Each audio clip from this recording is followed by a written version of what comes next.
वंदे मातरम केवल एक गीत नहीं है, बल्कि भारत की आत्मा का उद्घोष है, जो युगों युगों को पार करते हुए भारत की शैक्षिक और राष्ट्रीय अस्मिता की पहचान बन गया। जब ऋषि बंकिम चंद्र चटर्जी ने इसे लिखा, तब ये गीत दास्ता के अंधकार में दीप शिखा बनकर प्रकट हुआ।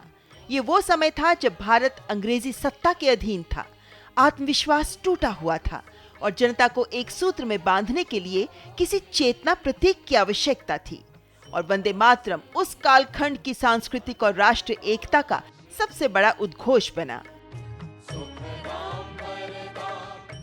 1905 में जब लॉर्ड कर्जन ने बंगाल विभाजन किया, तब उसके विरोध में वंदे मातरम न केवल प्रमुख स्वर बना, बल्कि भारत की एकता, अखंडता और समृद्धि की संकल्पना का प्रतीक भी बन गया।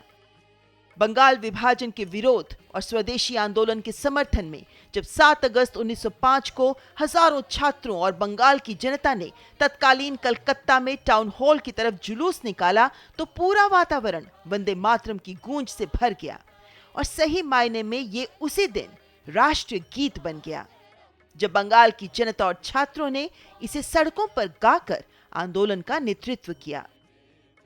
गाने और नारे के तौर पर वंदे मातरम के बढ़ते प्रभाव से घबराकर ब्रिटिश सरकार ने स्वदेशी आंदोलन से छात्रों को अलग रखने के लिए अक्टूबर 1905 में कार्लाइल सर्कुलर जारी किया, जिसमें कहा गया था कि अगर कोई छात्र स्वदेशी सभा में भाग लेगा या वंदे मातरम का नारा लगाएगा तो उसे स्कूल से निकाल दिया जाएगा।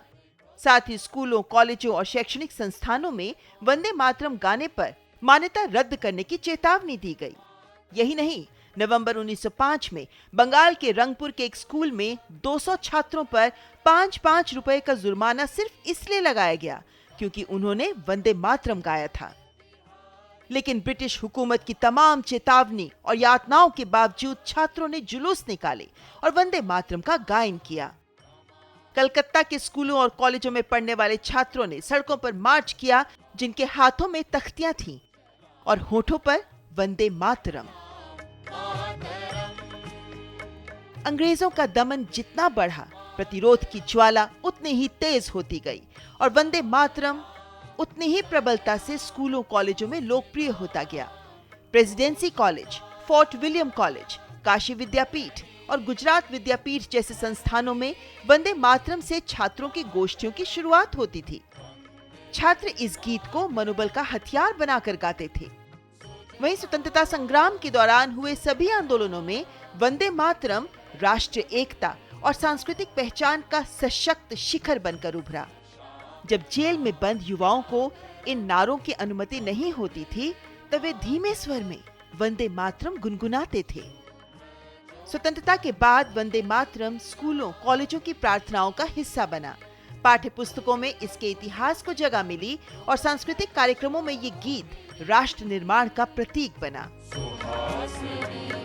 आज Vande Mataram digital classrooms, NCC camps और विश्वविद्यालय समारोहों में गूंजने के साथ ही हर भारतीय के दिल में गूंजता है। अब ये केवल अतीत की याद नहीं है, बल्कि नागरिक कर्तव्य का संदेश है। स्वाधीनता से पहले भी वंदे मातरम भारत की शैक्षिक और सांस्कृतिक पहचान का प्रतीक था, आज भी है और सदैव रहेगा।